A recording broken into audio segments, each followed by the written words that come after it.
You are interacting with them briefly in between hits of the internet, which is their real life. አስተማሪዎች በአሁኑ ሰዓት ተማሪዎች በጠቅላላ አይምሯቸው እንደደከመና ምንም በቃ የሚጠየቁ ጥያቄ ለመመለስ ይከብዳቸዋል። ሴቶች አንድ የሚጠቁበት ትልቁ በሽታ ትውዝፍት ነው። ትውዝፍት ማለት ከልክ ያለፈ ማጌጥ ማለት ነው። በስመ አብ ወወልድ ወመንፈስ ቅዱስ አሐዱ አምላክ አሜን።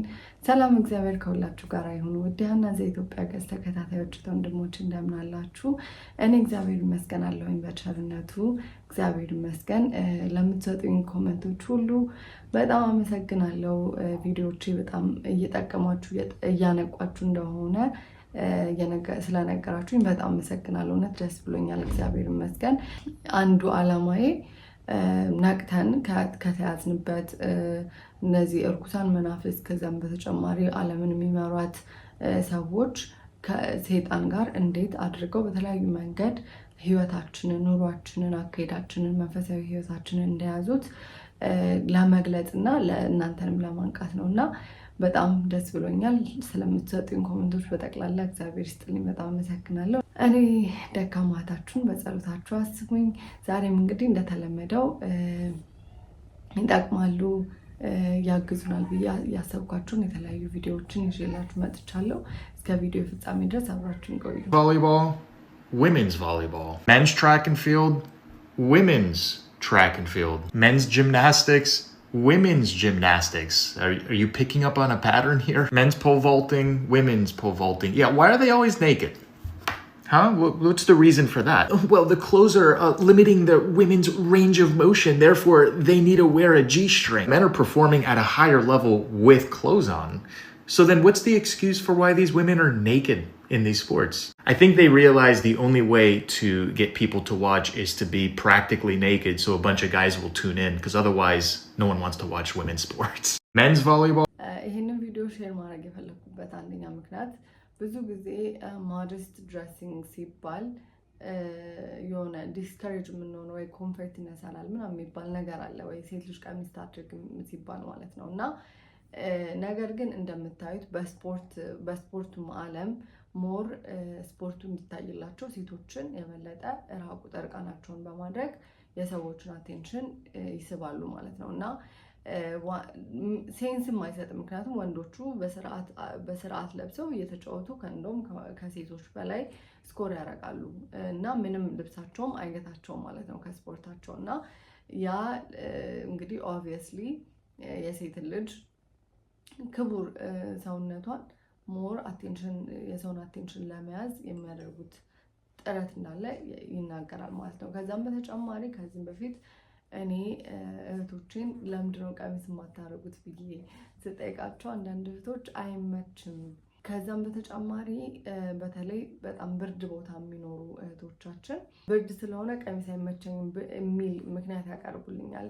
ነገር ግን ብርድ ከሆነ ቀሚስ የማይመች ከሆነ ማለት ቀሚስ ብቻ አድርጋችሁ ሊበርዳችሁ ይችላል። ነገር ግን ከስር ሱሪ አድርጋችሁ ከላይ ቀሚስ ብታደርጉ እንደውም የበለጠ ይሞቃችኋል። እና አንዳንዴ እኛ ዝም ብለን ሎጂካል ያልሆነ ወይም ሴንስ የማይሰጥ ነገር ለኃጢአት ምክንያት ማድረግ የለብንም። ቤተክርስቲያን የምታስተምረን አባቶች የሚያስተምሩን ለኃጢአታችን ምክንያት መስጠት እንደሌለብን እና ያንን ኃጢአት አክሴፕት አድርገን ንስሐ ለመግባት መዘጋጀት። ምክንያቱም ፈረንጆች ምን ይላሉ?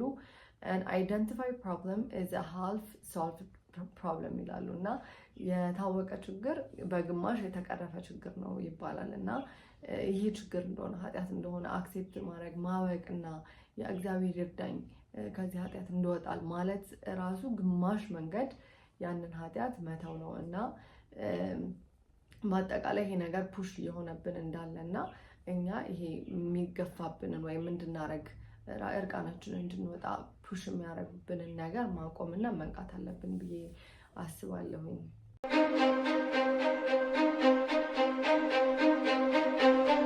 It's all over the internet.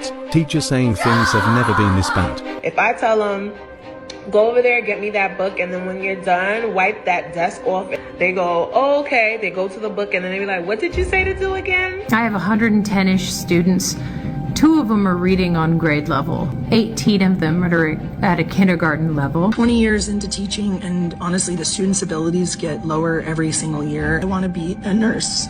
I would spell W-O-O-D. I would be a cool nurse. A cool nurse. And I think nurse are cool because nurse save lives. Like how they save us. Name 3 continents. I want to say London. Why do you think London's a continent? Because it's a natural place for where people go.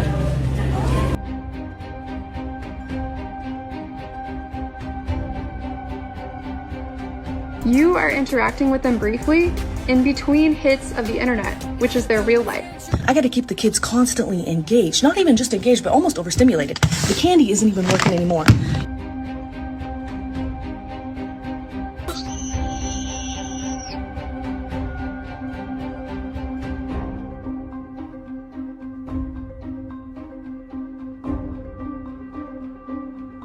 Hey guys, it's Johnny with a G. Get ready with me for school.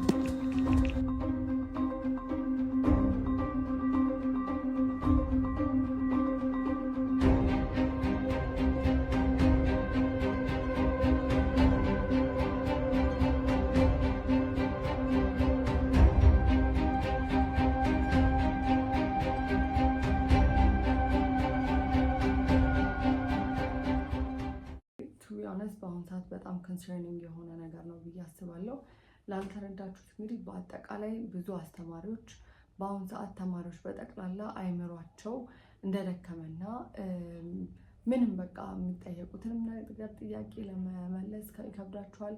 አቴንሽናቸውንም ለመያዝ አስተማሪዎቹ እየከበዳቸው ነው እና በአጠቃላይ በጣም አይምሯቸው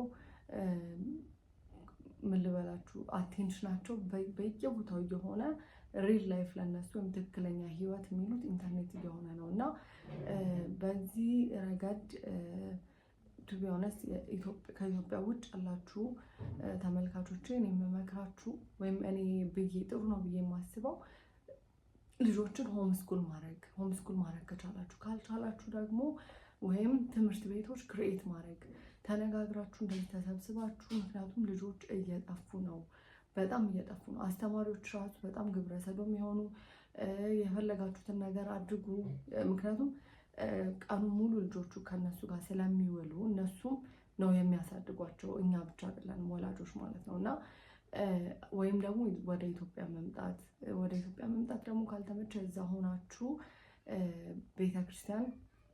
ከቤተክርስቲያን ከአባቶች ጋር በመመካከር ትምህርት ቤት መክፈት ወይም ሆምስኩል ማድረግ፣ እዛው ልጆችን ሆምስኩል ማድረግ፣ ስራ አጥ የሆኑትን ወንድሞቻችንን አስተማሪዎች አድርጎ ልጆችን ማስተማር ይቻላል እና በአሁኑ ሰዓት እንግዲህ እንደምታዩት በጣም እየከፋ ነው ያለው እና ልጆቻችንን እግዚአብሔር ይጠብቅልን፣ ልጆቻችሁን እግዚአብሔር ይጠብቅላችሁ ላለሁኝ እና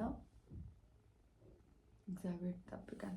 Monk figured out how a single thought turns into sin 1600 years before psychology ever had the words for it. So back in the 4th century, there was a desert monk named Evagrius Ponticus, and out in the Egyptian wilderness, he came up with one of the most underrated insights in the whole history of trying to understand the mind. What he did is he spent years just watching the way his own mind worked, and he mapped out how temptation actually moves through a person from the very first spark. And what he noticed is that it almost always follows the same pattern, where it starts just as a thought, what he called a logismos, some suggestion that basically lands in your head uninvited. And at that point, you haven't done anything wrong because the thought showing up isn't sin. The real turn happens in what you do next, because if you start turning it over, entertaining it, giving a little back and forth, if you will, then it sinks in and it starts to hook you, and it grows from a passing thought into something that starts to own you. And his answer to all of this, which John Cassian later carried out of the desert and into the Western Church, was a discipline the fathers called watchfulness, guarding the door of your mind and catching the thought the instant it arrives before you ever agree to it. And if this is sounding a lot like modern psychology, you're right, because it's almost exactly what therapists landed on centuries later, that you don't have to believe or obey every thought that crosses your mind. But the monks got there first, and honestly, St. Paul got there before all of them when he told the Corinthians to take every thought captive and make it obey Christ. And that the reason any of this matters is that this is the deepest form of self-mastery there is, far deeper than the body, because nearly every sin you've committed and every regret you carry started as a single thought you chose to feed instead of letting it go, which means the real battle was never really out in the world, it's happening quietly inside your own head the whole entire time. A desert monk figured out how a single thought. በጣም ይገርማል። በአጠቃላይ ልጁ እያለን ያለው አንድ አባት ከየዛሬ 1600 ዓመት በፊት እንዴት አንድን ሀሳብ ከተቀበልነው መጥፎ ሀሳብ ወደ ኃጢአትነት ወይም ወደ ኃጢአትን ወደ መተግበር እንደሚወስደን ነው እና ሌትሊ እውነቱን ለመናገር እኔ ይሄን ነገር እየተማርኩኝ ከተለያዩ አባቶች እነ ሴንት ባሲሊዮስ የተለያዩ አባቶች አሉ ስለዚህ ነገር የሚያስተምሩ እና ሁሌ ብዙ ጊዜ የምናስበው መጥፎ ሀሳቦች የኛ ናቸው አይደሉም ብለን እናስባለን። ነገር ግን መጥፎ ሀሳቦች በመጡልን ሰይጣን መጥፎ ሀሳቦችን ለኛ ኢንትሮዲዩስ ያደርግልናል እና እነዚህ ሀሳቦች በሚመጡ ጊዜ ወዲያውኑ ማስወገድ ወይም ዳዊት ማንበብ ወይም ዳዊት በአእምሯችን ማለት ወይም አቡነ ዘበሰማያት ማለት ወይም እግዚኦ መሐረነ ክርስቶስ ማለት በጣም እንደሚረዳን እየተማርኩ ነው። እንደውም ይሄን መጽሐፍ በጣም ማንበብ ፈልጋለሁ እና እንደውም ፒዲኤፍ ያላችሁ ወይም ደግሞ ከውጭ ወደ ኢትዮጵያ ወይ ከአሜሪካ ወደ ኢትዮጵያ የምትመጡ ይዛችሁልኝ ራሱ ብትመጡ በጣም ደስ ይለኛል እና how our thoughts determine our lives ይላል እና ወደ አእምሯችን አስገብተን የምናስባቸው ሀሳቦች በጠቅላላ ህይወታችንን የሚመሩ ወይም በህይወታችን የሚሆኑ ነገሮችን የሚያከናውኑ ነገሮች ናቸው እና እግዚአብሔር አእምሯችንን መልካም እንድናስብ ደግሞ መጥፎም ሀሳቦች ወደ አእምሯችንም ሲመጡ እነሱን ማስወገድ እንድንችል እግዚአብሔር ይርዳን እና ደግሞ ተስፋ እንዳንቆርጥ ቅዱስ ሴንት ባሲሊዮስ ከሳቸው ከሰማሁት ምን አሉ? ውሻ ሊነክስ ቢመጣ ሂድ ብለህ ስታባረረው ይሄዳል። ሰይጣን ግን መጥፎ ሀሳብ ይዞ ወደ አንተ መጥቶ ሂድ ብለህ ብታባረረውም ተመልሶ ይመጣል። ስለዚህ የክርስቲያን ባትል እሱ ስለሆነ ወይም ክርስቲያን እንደዛ ስለሆነ ሁልጊዜ ጦርነት ስለሆነ ሁልጊዜ የእግዚአብሔርን ቃል በመማር ዳዊትን በማወቅ ጸሎታችንን ጠንክረን በመጸለይ እነዚህን ሀሳቦች ማስወገድ እንችላለን እና የቅዱሳኑ አምላክ ይርዳን። You live in a square home with square windows, and when you are home, you turn on your square TV, or you look at your square phone. When you go outside, you see square buildings. What is it with all of these squares around us? Observing the ancient buildings, they never used to build square rooms or square buildings. You will also never see a square in nature. Well, did you know what you see creates your perception of reality? What you take in visually is quite literally shaping and molding your mind. In geometry, the square is the most limited shape, and it is the most simplest shape. Maybe this is done on purpose to lower our mind's potential so that we can be simple. The ancients never built in squares because they understood how energy works. They built pointed roofs so that all of the energy can escape at a singular point. Cubed rooms trap energy. All of our arguments and emotional energy is stuck within the atmosphere of our cubed rooms. Let me know what you think about this one. Thank you to everyone who joined the subscription. You live in a square home.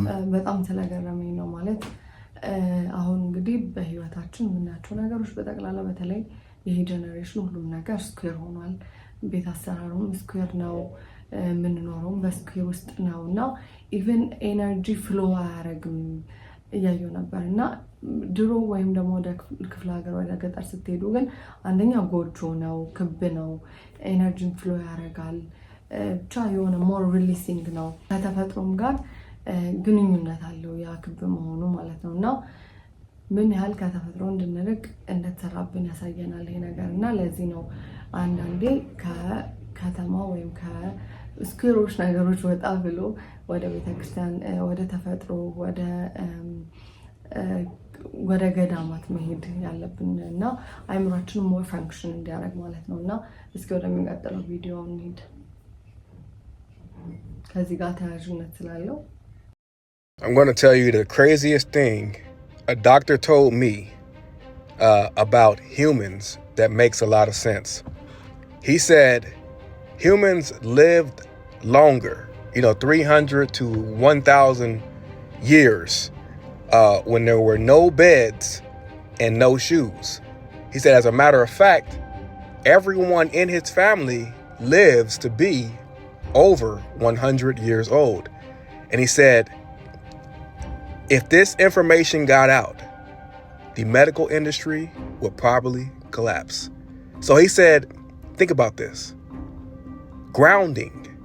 If you sleep on the floor, the earth, it pulls out toxins out your body. Your feet, when you walk barefooted outside, that grounding also pulls metals and toxins out of your body. So he said, in his family, they sleep on the floor. And they do at least 30 minutes outside grounding. So he also said, if you want to take it a little bit further, get you some copper. And wear a copper bracelet. It helps with your grounding. But yeah, he said beds and shoes help the medical industry make a lot of money. I'm out. I'm going to tell you the crazy information ማለት እኛ ኢትዮጵያውያን በባዶ እግር መሄድ እንደ ማለት ክሬዚ ነው የምናስበው ማለት ኖርማል በገጠር በጣም እንደዚህ ያደርጉ ነበር ነገር ግን አሁን ምዕራባውያንም ኢንፍሉዌንስ አድርገው በባዶ እግራችን አንሄድም ቤተክርስቲያን ውስጥ ግቢ ውስጥ ቤተክርስቲያን ውስጥም ኦልሞስት ከበሩ ጋር ነው ጫማችን የምናወልቀው ነገር ግን አባቶቻችን ይሄንን ዕውቀት ስለሚያውቁ አንደኛ በባዶ እግራቸው ነው የሚሄዱት ሁለተኛ አልጋ ላይ ራሱ አይተኙም you know what I mean so አሁን እነሱ እየደረሱበት ያለው ኖሌጅ ኦልሬዲ ቤተክርስቲያን አላት አሁን ገዳም ስትሄዱ መሬት ላይ ነው የምትተኙት ባዶ እግራችሁ ነው የምትሄዱትና ያ ደግሞ ትክክለኛ ሰው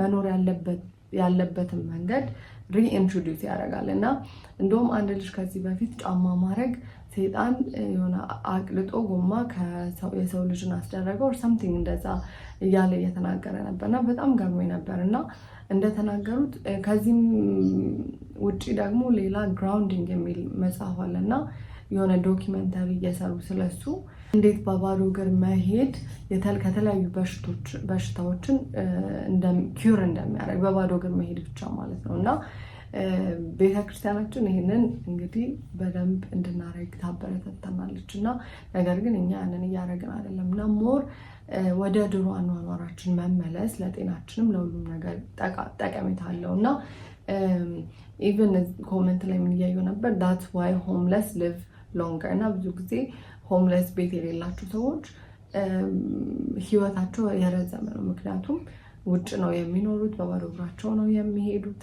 እና የሆነ ቤኔፊት ያገኙ ነውና እኛም ይሄንን አንደኛ ኖርማል አድርገን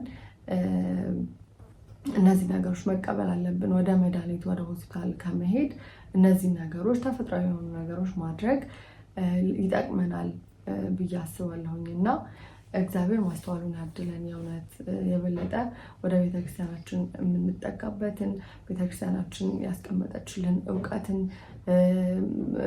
ምግባራትን ተግባራዊ እንድናደርግ እግዚአብሔር ይርዳን ሰዎች አንድ የሚጠቁበት ትልቁ በሽታ ትውዝፍት ነው ትውዝፍት ማለት ከልክ ያለፈ ማጌጥ ማለት አምስቱም የተለያየ በሽታ አላቸው ለምሳሌ ሽማግሌዎች በገንዘብ ይፈተናሉ የሚረዳን የለም የሚያግዘን የለም የሚጦረን የለም ብለው በገንዘብ ይፈተናሉ ስለ ገንዘብ ሲሉ ኃጢአት ይሰራሉ የወጣቶች ደግሞ ፈተናቸው አለ በሽታቸው አለ ዝሙት ነው አለ ወጣቶችም በዝሙት ይፈተናሉ አለ በዝሙት በሽታ ይመታሉ አለ ሶስተኛ ሴቶች በትውዝፍት ወይም በማጌጥ ፈተና ይመታሉ ለምሳሌ ሴቶች አንድ የሚጠቁበት ትልቁ በሽታ ትውዝፍት ነው ትውዝፍት ማለት ከልክ ያለፈ ማጌጥ ማለት አይታል አይደለ አሁን ሴቶች ጸጉራቸው ባዕድ ነው ፊታቸው ባዕድ ነው እጃቸው ባዕድ ነው እግራቸው ባዕድ ነው እየቆየን ወደፊት ደግሞ በሚመጣው ዘመን የሴቶች አካል እያንዳንዱ አካል አርቲፊሻል ነው ማለት ትውዝፍት ይባላል ከልክ ያለፈ ማጌጥ ለምሳሌ የእጅ አምባር ማድረግ የእጅ ቀለበት የጣት ቀለበት ማድረግ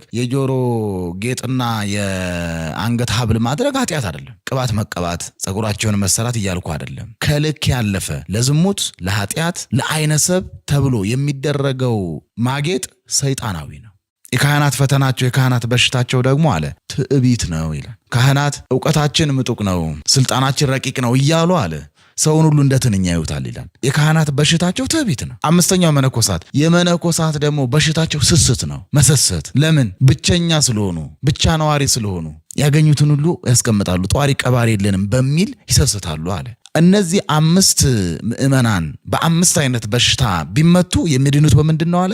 በጥምቀት ይድናሉ አለ። ሴቶች አንድ የሚጠቁበት ትልቁ ያሰማልና አባታችን እነዚህ አሁን የጠቀሷቸው ኃጢአቶች እግዚአብሔር እንዲጠብቀን እግዚአብሔር ይርዳን ይጠብቀን። ከዛም በተጨማሪ አይ ፊል ላይክ ይሄ አሁን እሳቸው ያሉት የትውዝፍት በተለይ ሴቶችን የሚያጠቃን የትውዝፍት መንፈስ እንዳሉት የእውነት በጥምቀትና በንስሐ በመግባት ይሄ መንፈስ ስለሆነ ያንን ኃጢአት እንድናደርግ የሚያበረታታ መንፈስ ስለሆነ በጥምቀት ይለቃልና በዚህ ህይወት ውስጥ ያላችሁ እህቶቼ በአጠቃላይ እሳቸው በጠቀሱት ኃጢአቶች ውስጥ ያለን በጥምቀት በንስሐ በቅዱስ ቁርባን ከዛ መውጣት እንችላለን እና እግዚአብሔር ይጠብቀን፣ እግዚአብሔር ይርዳን። Having babies is not expensive. They want you to think that it's expensive so that you're scared to have them. But babies only need some breast milk and some clothes. They don't need expensive lotions, doctor's visits, and all kinds of pharmaceutical treatments. Having babies is actually cheap. Having babies is not expensive. ልጅ ለመውለድ በጣም ይፈራል። አንደኛ፣ ሁለተኛ ፍላጎትም የለውም። ነገር ግን መጽሐፍ ቅዱስ ላይ እግዚአብሔር ከሚሰጣቸው ስጦታዎች አንዱ ምን ይላል?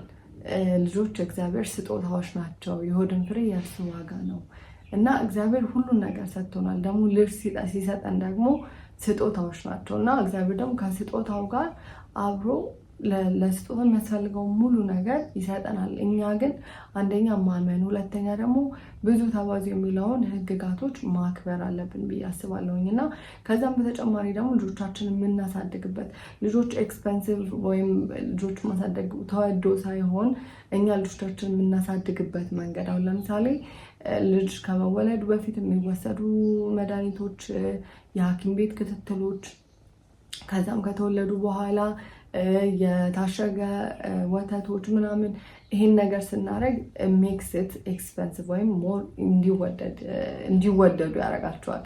ነገር ግን ሁሉንም በተፈጥሯዊ መንገድ እግዚአብሔርን በማመን ጸበል በመጠመቅ ቤተክርስቲያን በመሄድ እግዚአብሔርን ልጆቻችን ለእግዚአብሔር አደራ በመስጠት ልጆቻችንን በነፃነትና በደስታ ማሳደግ እንችላለን እና ያንን ለማለት ያህል ነው። እንግዲህ የዛሬ ቪዲዮዬ ይሄ ነበር። የተለያዩ መረጃዎች አግኝታችሁባቸዋል ብዬ አስባለሁኝ። ከዛም በተጨማሪ እንግዲህ ዛሬ አንድ ላስቸግራችሁ የምፈልገው ጉዳይ አለኝ። ያ ምንድን ነው? ከዚህ በፊት ከዚህ ትንሽ ቀደም ብሎ የዛሬ ወር አካባቢ በአርሲ አካባቢ ያሉ ቤተክርስቲያኖች ያሉ ምዕመናት በጣም እየተጎዱ ቤተክርስቲያን እየተቃጠለ እየወደመ ነው፣ የቅዱሳት እየወደመ ከዛም በተጨማሪ የተለያዩ ምዕመናን ካህናት እየተገደሉ እየታገቱ ይገኛሉ እና ነገር ግን በዛ አካባቢ የሚገኝ አንድ ቤተክርስቲያን አለ እና ያንን ቤተክርስቲያን እዛ አካባቢ ያሉ ቤተክርስቲያኖችን መርዳት የምትፈልጉ ይሄ ቤተክርስቲያን አዋሽ ጎልጎታ መድኃኔዓለም ይባላል። የአዋሽ ጎልጎታ ደብረ ምሕረት መድኃኔዓለም ቤተክርስቲያን ይባላል። ቤተክርስቲያኑ በመሰራት በመገንባት ላይ ይገኛል። ኦልሞስት ሊያልቅ ትንሽ ነው የቀረው። ስለዚህ የዚህ በረከት ተካፋይ መሆን የምትፈልጉ እዚህ ጋር ኢንፎርሜሽኑን አስቀምጥላችኋለሁ። እንግዲህ ለበረከት እጃችሁን እንድትዘረጉ በተለይ እዛ አካባቢ ምዕመናንን ማጠንከር አለብን ብዬ ስለማስብ ነውና እኔም ደግሞ ፐርሰናሊ ያታወት በጣም ባለውለታዬ ስለሆነ የበረከት እጃችሁን እንድትዘረጉ ለማለት ያህል ነው። የዛሬ ቪዲዮ ይሄ ነበር። በድጋሚ በሚቀጥለው እስከምንገናኝ ድረስ ሰላም እግዚአብሔር ከሁላችን ጋር ይሁን። ወስብሐት ለእግዚአብሔር ወለወላዲቱ ድንግል ወለመስቀሉ ክቡር። ይቆያል።